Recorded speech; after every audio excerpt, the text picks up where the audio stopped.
When people think of 3D Mario games, Super Mario 3D World usually isn't the first one that comes to mind. Compared to titles like Galaxy or Odyssey, it doesn't feel as big or grand, and I'll admit I can understand some of the criticism it gets. But I've always thought maybe that's the point. Super Mario 3D World is chaotic, polished, creative and full of charm. And no, it's not just because I finally get to see Luigi in the fursuit. And while I'll admit that nostalgia does play a role, there's really no other Mario game that does what 3D World does so well. And in this video I'm going to explain exactly why Super Mario 3D World is so special. Like pretty much every Mario game at this point, you start off by going to the Star Festival. And could have guessed, Bowser is here. This time though, instead of kidnapping Peach, Bowser decides to put fairies in a jar. So like any sane human beings, Mario and the squad go after him to free the fairies from getting permanently traumatized. Every character in this game plays differently, which I think was a great choice. And while it does lead to fights with friends over which character you want to choose, I think this was a really good idea. Luigi has a higher jump and falls slower, but he also controls a little more stiff and clunky. Toad runs faster but also has a lower jump. Peach can float temporarily but also has slower run speed. And Mario is balanced overall. After beating the game, you also unlock Rosalina, and she has the same spin attack from Mario Galaxy but also the slowest run speed.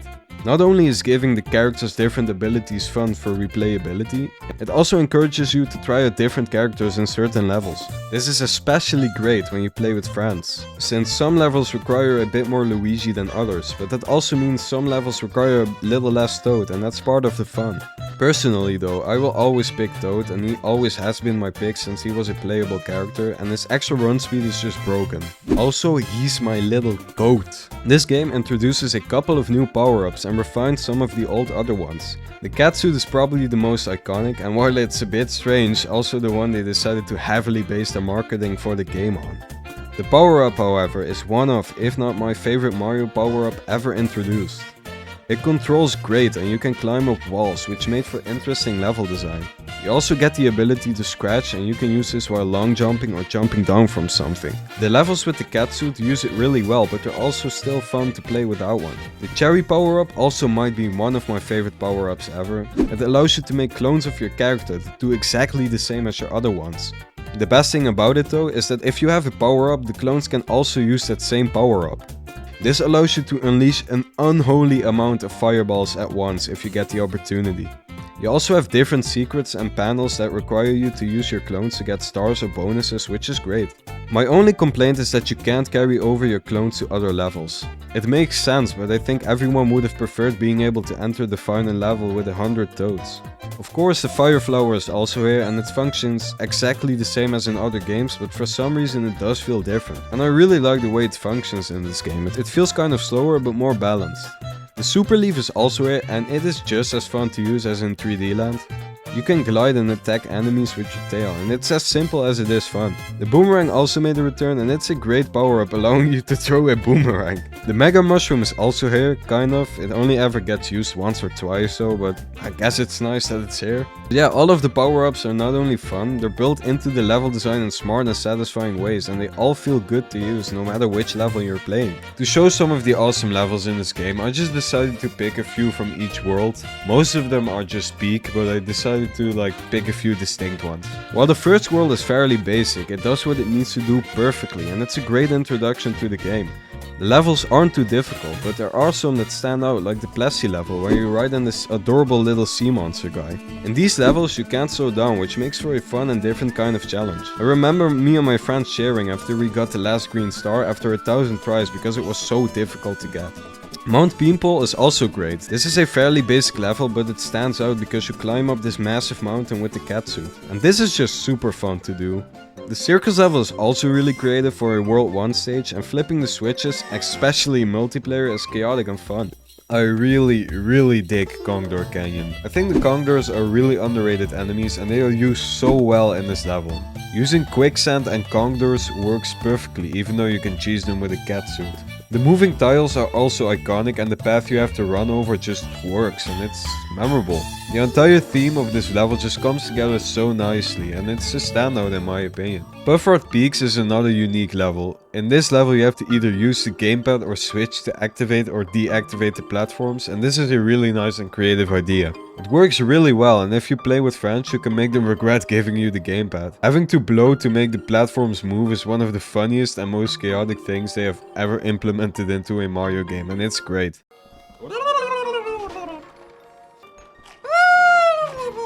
Despite being gimmicky, the level also just works surprisingly well. And by that I mean it doesn't work, but it doesn't work in the best way. Double Cherry Pass is also a great level which introduces the goat, the cherry power up. The level makes a great use of the clones, and firing fireballs at 10 enemies with a bunch of clones is so fun to do. The level itself isn't that interesting, but the music slaps, and it uses the power up in a great way. Snowball Park is just another one of those levels that just works. The Tanuki suit here just works perfectly with the snowman, and also these guys are peak. They are so adorable and fun to defeat. They split into snowballs and you can throw these snowballs against other enemies or items. And then you have the Goomba skates, bro. My god, these are goated. Sliding in these feels so satisfying, they just look cool, alright? Such a fun level, man. Switchboard Falls is an autumn themed level in an ice world, and who cares, it's peak. This level with friends is just absolute chaos. Also, I don't know who thought these guys were a good idea, but I'm not sure if I hate them or love them. I never noticed they had a face before, which probably means they're an enemy, but I always thought they were just an obstacle. But these Sparky guys are also so iconic, man. They're so cool. I don't know their names, but they're still iconic. But yeah, riding these switch things, especially in multiplayer, is so chaotic and fun, and the stars are actually challenging to get in this one. Everyone just fucking dies and screams, and it's just amazing, man. From World 4 on, I started noticing that pretty much every level from now on is peak, so I just chose a few distinct ones from every world. And Trooper Hill is peak. Just look at these guys, bro. These might be my favorite Mario enemy ever, and I can tell you why. They are so adorable, and they're used perfectly in this level. Especially the big ones at the end are so fucking cool. They're just honest workers, man, and you gotta respect that. The level is designed perfectly around them, and the catsuit can easily cheese them, but this kind of ruins the purpose of the level. Spike's Lost City is one of the most unique levels in the game, and we all know Spike is the GOAT, but dodging the spike bar thingies is fun, and the level is well designed. The level uses the spike bars in such creative and smart ways, and having you slowly climb upwards while dodging these things is so cool. The themer also works, and it's in my opinion one of the more memorable levels in the game. Tricky Trapeze Theater. Jesus, Tricky Trapeze Theater is another circus scene level, and these always somehow fit perfectly into every world. Swinging trapeze things are a blast to use and make the level feel fast paced if you use them right. The Mega Mushroom in the middle is kind of pointless and strange, but also kind of fun. I mean, it's another cool circus level, most of them are pretty great though. Sprawling Savannah is such a cool level, man. My little goats are back and they are just as cute as in every level they're in. Cannons in this level actually make sense, and the spinning platforms are fun. The big area after the cannon with the different camera angle is really cool and also kind of pointless, but hey, it makes the level feel so big and unique, and it's just a nice addition. It's just another great level that's well designed, like most in the game are. Man, Hands on Hall is such a sexy level. The Japanese themer is awesome because I love Japan. The music goes so hard and fits perfectly. And then you have the iconic Goomba masks, which allow you to walk past Goombas without them noticing. And the section at the end, bro, you travel on top of the roof and collect keys to open the warp box, which is a perfect ending to this peak level, and yes, you can completely cheese this. I know most people aren't the biggest fan of auto-score levels, but Fuzzy Float Mine actually does it well, and it makes sense for it to be an auto-score level. The music goes so fucking hard, and the fuzzies actually feel and look scary in this level though. This shit made me so anxious as a kid, and it still kind of does. Platforming up from this mine is so much fun, and especially when you try to collect all 3 stars, it's pretty hard. Red Hot Run is so much fun, especially in multiplayer, and collecting all the stars is chaos at its peak. It's actually kind of difficult to dodge all the spikes, and once again, the music has no business going so hard. It's the same track as Fuzzy Float Mine, but faster and even more intense. And this is just great. Also, the lava and castle themes always go hard in Mario levels, and the 3 different pipes at the end is a nice touch. The final level is also great, the music goes crazy like usual and the kathunk spikes are pretty difficult to dodge. It's a well designed level but underwhelming as a final level. As for the boss battle, Bowser once again thrusts his hot and this time explosive balls in your direction and you have to kick them while dodging more obstacles. It's the same boss but better, right? And the car is even more dripped out than before, man. In the actual final world though, every level is great, so I'm just moving on to the final one and man, it goes hard. You have to run through raining fire and fire bros, then you have to push bullies off the Ferris wheel, and after, you get to witness peak gaming. The bosses in this game are also great and a lot of them get overlooked, which is a shame because in my experience they are some of the most fun Mario bosses in the Mario games. I do wish they were a bit more difficult, but at the end of the day they are miles better than the Koopalings and it's a Mario game, so. Using Boom Boom and Pom Pom as a mini boss in the train levels was a great choice. And while they were disappointing in 3D land, using them here as a little bonus works great. You also have Prince Bully, which is another stupidly easy but fun mini boss. You defeat him by stomping him into a pipe, deforming his entire body, and when he lays defenselessly on the ground you kick him to death. Brawlers are pretty cool, you just stomp on them and throw them into lava. As for the bigger bosses, Histocrat, Big Brawler, Motley Boss Blob, which is a stupid name, and King Kathunk, which is a perfect name, are all great. Big Brawler is another one of these fun bosses. In this one you have to stomp on the mini brawlers and throw them against the big one to defeat them. Histocrat is another fun boss and it has you using the catsuit to climb up the snakes and parkour to the boss's head. This is simple but really fun and some plates are broken which forces you to act quickly.